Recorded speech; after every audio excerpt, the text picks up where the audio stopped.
जय हिंद साथियों, आप सभी का स्टडी विद उमराव चैनल पर हार्दिक स्वागत है, अभिनंदन है। आज की हमारी सामान्य विज्ञान सीरीज की 11वीं क्लास होने वाली है। शानदार प्रश्न आपका इंतजार कर रहे हैं, स्किप करके मत जाइएगा। बेटा, जो भी आपकी एक दिवसीय परीक्षाएं हैं, आप किसी भी स्टेट से बिलोंग करते हैं, छोटी बड़ी परीक्षाएं हो, अगर आपके सिलेबस में क्या दिया गया है, सामान्य विज्ञान दिया गया है, तो बस इसी सीरीज से आपको प्रश्न मिलने वाले हैं। क्योंकि एक ये सीरीज है, 11वें नंबर का वीडियो भाई, 100 वीडियो तक हम करेंगे। विज्ञान के सभी प्रश्न क्या होंगे, धुआं धुआं हो जाएंगे, मतलब समाप्त हो जाएंगे। ठीक है, चलिए सीधे प्रश्नों पर चलते हैं, ज़्यादा समय बर्बाद नहीं करते, समय बहुत कीमती है बच्चों। प्रश्न नंबर 1 दिया गया है कि चक्रीय झूले में, आप देखते हो झूला इस तरीके से होता है, ठीक है, और जो है चक्कर चक्कर करके गोल गोल गोल गोल ऐसे ऐसे ऐसे करके घूमता रहता है। तो कह रहा है चक्रीय झूले में जब आप झूल रहे होते हैं या फिर कोई व्यक्ति झूल रहा होता है, तो उसे लगता है कि बाहर की ओर धक्का मारा जा रहा है, और उसे लगता है कि अगर रस्सी टूट गई ना तो जाने का उछल के हम हवा में गिरेंगे जा करके दूर। तो वही कह रहा है कि एक्चुअली वहाँ पर बल कौन सा काम करता है, तो वहाँ पर बेटा अपकेंद्रीय बल के कारण हमें ऐसा महसूस होता है। कोई व्यक्ति घूम रहा है गोल गोल चक्रीय झूले में, तो उसे धक्का बाहर की ओर महसूस इसीलिए हो रहा है क्योंकि वहाँ पर बेटा अपकेंद्रीय बल काम कर रहा है। अगला प्रश्न है कि वॉशिंग मशीन किस सिद्धांत पर काम करती है। वॉशिंग मशीन मोस्टली सब लोगों के घर में है, तो देखते हो गंदे कपड़ों को फटाफट साफ करने का काम करती है। तो एक्चुअली किस सिद्धांत पर काम करती है, प्रिंसिपल उसका क्या है, तो इसका राइट आंसर है अपकेंद्रण के सिद्धांत पर बेटा आपकी वॉशिंग मशीन काम करती है। ठीक है, चलिए यहाँ तक समझ में आ गया। अगले प्रश्न पर मूव करते हैं। अगला प्रश्न दिया गया है कि क्रीम निकालने वाली जो मशीन होती है, आप देखते हो दूध से क्रीम को अलग कर लिया जाता है। बहुत बड़े बड़े जो डेयरी होते हैं वहाँ पर इस तरीके से किया जाता है। तो क्रीम से जो दूध है, क्रीम जो है दूध से अलग हो जाती है, तो वहाँ पर कौन सा बल काम करता है जिसकी वजह से जो क्रीम है वो दूध से अलग हो जाती है। तो इसका राइट आंसर है अपकेंद्री बल यहाँ पर भी काम करता है। ठीक है, जिसकी वजह से बेटा जो क्रीम है ना वो आपके दूध से, मिल्क से अलग हो जाती है। ठीक है, अगला प्रश्न है कि पेड़ की डालियाँ हिलाने पर फल नीचे क्यों गिरने लगते हैं। यार हिला तो तुम डाल ही रहे हो और गिर रहे हैं फल, ऐसा क्यों होता है। तो बेटा ये जड़त्व के कारण होता है। जड़त्व के कारण क्या होता है बेटा, हिलाते हम पेड़ की डालियों को हैं और गिरते फल हैं। ठीक है, तो यहाँ तक बेटा समझ में आ गया। अगले प्रश्न पर चलते हैं। एक से बढ़कर एक शानदार प्रश्नों का समूह है जो आपकी परीक्षा के दृष्टि से बहुत ही महत्वपूर्ण है और आपको बहुत आगे तक ले भी जाएगा। और प्रश्न मिलेगा तो बैंड बजा के आओगे, ठीक है, और घर में भी बजेगी। दीवार में घुसा नहीं मारना, घूंसा मारना है, ढिसुम ढिसुम करना है। ठीक है, तो मारने पर क्या होता है, हमें चोट का एहसास नहीं होता है। नहीं होता है, अरे भैया होता है, ठीक है, होता है, इसमें भी लिखा होता है। तो ऐसा होता है बेटा प्रतिक्रिया बल के कारण। आपने एक्शन का रिएक्शन पढ़ा है ना, न्यूटन का तीसरा नियम कहता है तुमने ढिसुम किया तो तुमको भी तो चोट लगने वाली है। तो ये कह रहा है कि दीवार में आप घूंसा मार रहे हैं तो चोट का एहसास क्यों हो रहा है भैया, और नहीं हो रहा तो तुम किसी दूसरे ग्रह से आए हो, इस ग्रह के तो नहीं हो भाई। तो वहाँ पर क्या होता है, प्रतिक्रिया बल के कारण ऐसा होता है। अगला प्रश्न है कि बल लगने पर कौन सा ट्रक पहले रुक जाएगा। मतलब आप गए और आपने 2 ट्रकों को पकड़ लिया, एक बरकर बेटा क्या था, भरा हुआ था पूरा, और एक खाली था, तो कौन सा ट्रक पहले आपका रुक जाएगा। ठीक है, तो खाली वाला पहले रुकेगा या फिर आपका भरा वाला ट्रक रुकेगा। ठीक है, तो इसमें क्या होने वाला है बेटा, जो खाली वाला ट्रक है ना वो जल्दी रुकने वाला है क्योंकि इसका संवेग कम रहने वाला है।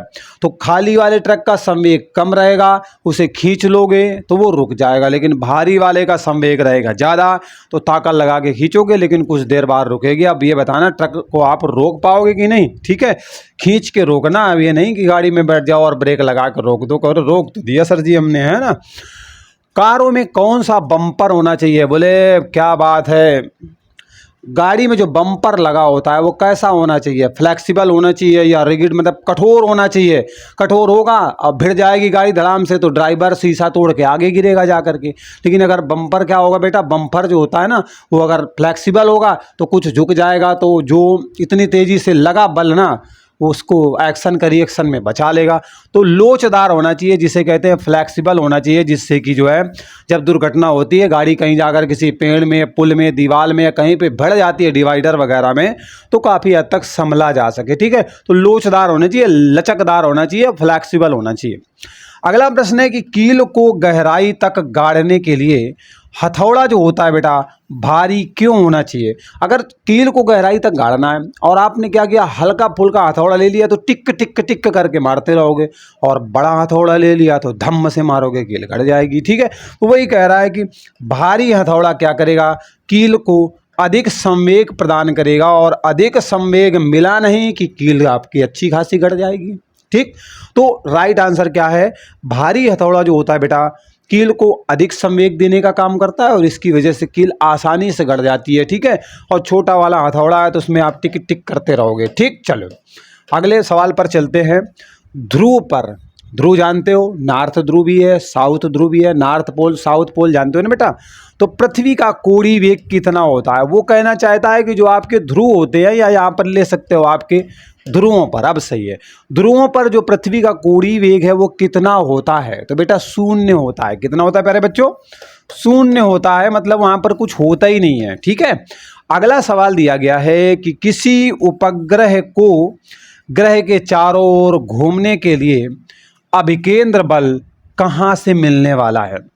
आप देखते हो, आप अपनी पृथ्वी को ही एग्जाम्पल में ले लो और चंद्रमा को ले लो। चंद्रमा पृथ्वी का उपग्रह है, चंद्रमा एक उपग्रह है, पृथ्वी एक ग्रह है।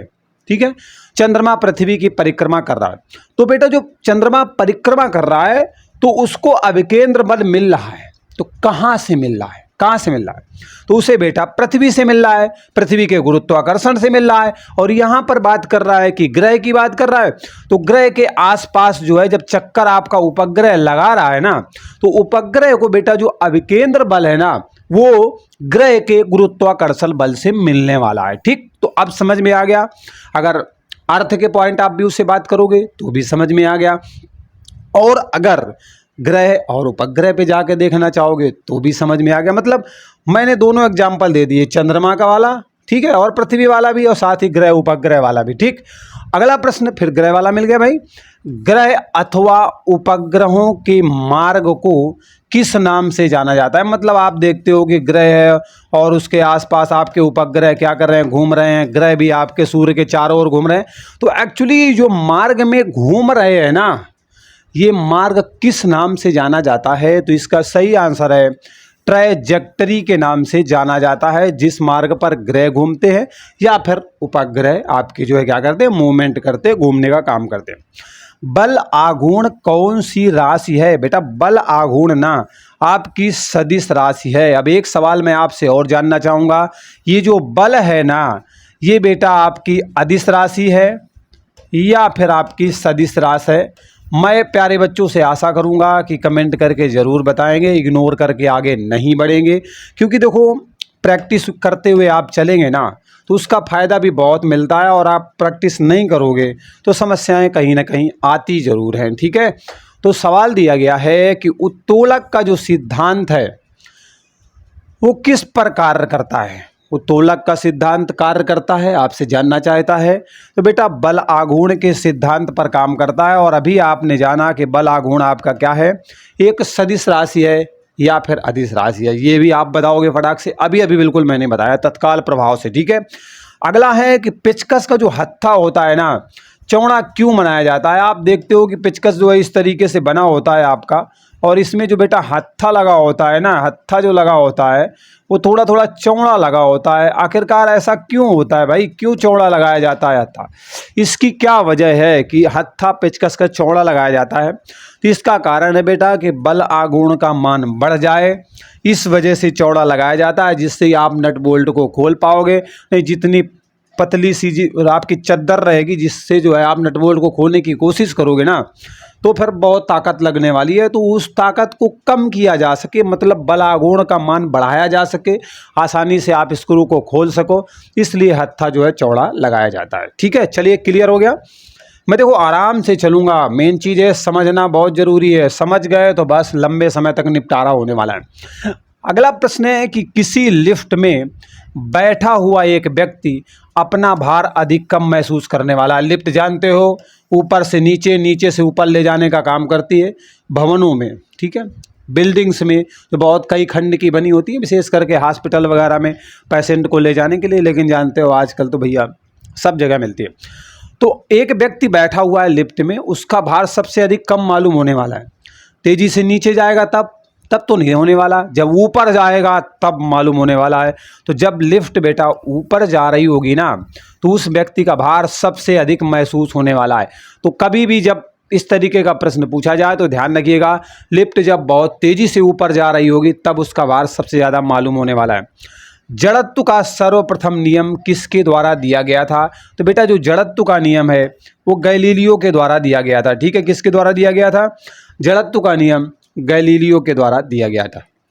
ठीक है, यहाँ तक क्लियर हो गया, कोई डाउट नहीं होगा। अगर बंदे की मेहनत पसंद आ रही है तो लाइक ज़रूर कीजिएगा, और पहली बार चैनल पर विजिट किए हैं तो सब्सक्राइब ज़रूर कीजिएगा। अंतरिक्ष यात्री अंतरिक्ष यान में सीधे खड़े क्यों नहीं रह सकते? मान लीजिए अंतरिक्ष यात्रियों की कोई टोली अंतरिक्ष में जा रही है, तो जो अंतरिक्ष यात्री है वो सीधे खड़े क्यों नहीं रह सकते? इसका कारण क्या है? तो इसका कारण है प्यारे बच्चों कि जो क्षीण गुरुत्व बल होता है, ठीक है, मतलब गुरुत्व बल जो होता है ना बहुत क्षीण होता है, बहुत कमज़ोर होता है, और बहुत कमज़ोर होने की वजह से जो यात्री होते हैं, अंतरिक्ष यात्री अंतरिक्ष यान में बैठे होते हैं, वो सीधे नहीं खड़े हो पाते हैं। तो ध्यान रखिएगा, बहुत इंपॉर्टेंट है, आजकल ऐसे ही प्रश्न जो है ट्रेंडिंग में है और पूछे जाते हैं। किसी वस्तु का भार पृथ्वी पर कहाँ अधिकतम होता है? अगर किसी वस्तु के हम भार की बात करें कि पृथ्वी में कहाँ पर सबसे ज़्यादा होगा, क्या विषुवत रेखा पर होगा या फिर ध्रुवों पर होगा? तो अगर हम बात करें आंसर की, तो राइट आंसर है ध्रुवों पर। चाहे नॉर्थ पोल पे जाओ चाहे साउथ पोल पे जाओ, वहाँ पर कोई वस्तु लेकर के जाओगे तो उसका भार सबसे ज़्यादा होने वाला है। ठीक है, बहुत इंपॉर्टेंट प्रश्न है, याद रखिएगा। चलिए अगले प्रश्न पर चलते हैं। अगला प्रश्न बेटा दिया गया है कि किसी वस्तु का जड़त्व किस बात पर निर्भर करता है? मतलब अगर हम किसी वस्तु के जड़त्व की बात करें तो वो किस पर निर्भर रहने वाला है? तो द्रव्यमान पर। जड़त्व बेटा जो है आपका द्रव्यमान पर निर्भर होता है। ठीक है, जड़त्व किस पर निर्भर होता है? तो द्रव्यमान पर, मास पर निर्भर होता है। ठीक है, मास। ओके, एक व्यक्ति दीवार को धक्का मारता है, अपने आप को बाहुबली समझता है और दीवार में धक्का मारने के लिए पहुंच जाता है, लेकिन दीवार किसी मजबूत सीमेंट से बनी हुई है, फिल्मों वाली नहीं है, लेकिन दीवार को विस्थापित नहीं कर पाता है, तनिक सा भी हिला डुला नहीं पाता है। तो बताइए उसने कितना काम किया यार? जब जहां दीवार खड़ी थी वहीं खड़ी है, तुमने तो पूरा जोर लगा लिया लेकिन वो खिसकी नहीं। तुमने क्या काम किया है? तुमने कुछ नहीं किया। आगे कोई देखेगा ना तो यही तो बोलेगा कि क्या किया है तुमने, दीवार तो वहीं पे खड़ी है ना, कुछ खिसका ही नहीं पाए। तो वहाँ पर क्या किया है आपने? कोई काम नहीं किया। मतलब आपके द्वारा कार्य जो किया गया है वो शून्य किया गया। जब तक विस्थापन नज़र नहीं आएगा तो कार्य भैया नज़र ही नहीं आएगा। ठीक है, इसलिए राइट आंसर क्या हो जाएगा? शून्य हो जाएगा। दीवार को इसलिए धक्का मारने की कोशिश मत करना, कोई फायदा होने वाला नहीं है। और आपसे आग्रह भी है, ठीक है, कि वीडियो कैसा लगा कमेंट करके ज़रूर बताइएगा। दूसरी बात, लाइक ज़रूर कीजिएगा, शेयर भी ज़रूर कीजिएगा, और पहली बार अगर चैनल में विजिट किए हैं तो सब्सक्राइब ज़रूर कीजिएगा। और आप अपनी राय देने के लिए एक प्यारा सा कमेंट भी करिएगा। ठीक है, प्यारा सा एक कमेंट कीजिएगा जिससे कि आप क्या चाहते हैं और क्या इम्प्रूवमेंट किया जाए, सारी चीज़ें आप हमें बता सकते हैं। ठीक है, आप अगर हम लोग आपस में बातचीत करेंगे, तालमेल रखेंगे तो उसका कुछ मज़ा और होने वाला है। ठीक है, तो चलिए मिलते हैं अगले वीडियो में एक नए अपडेट के साथ। बाय बाय, टेक केयर, जय हिंद।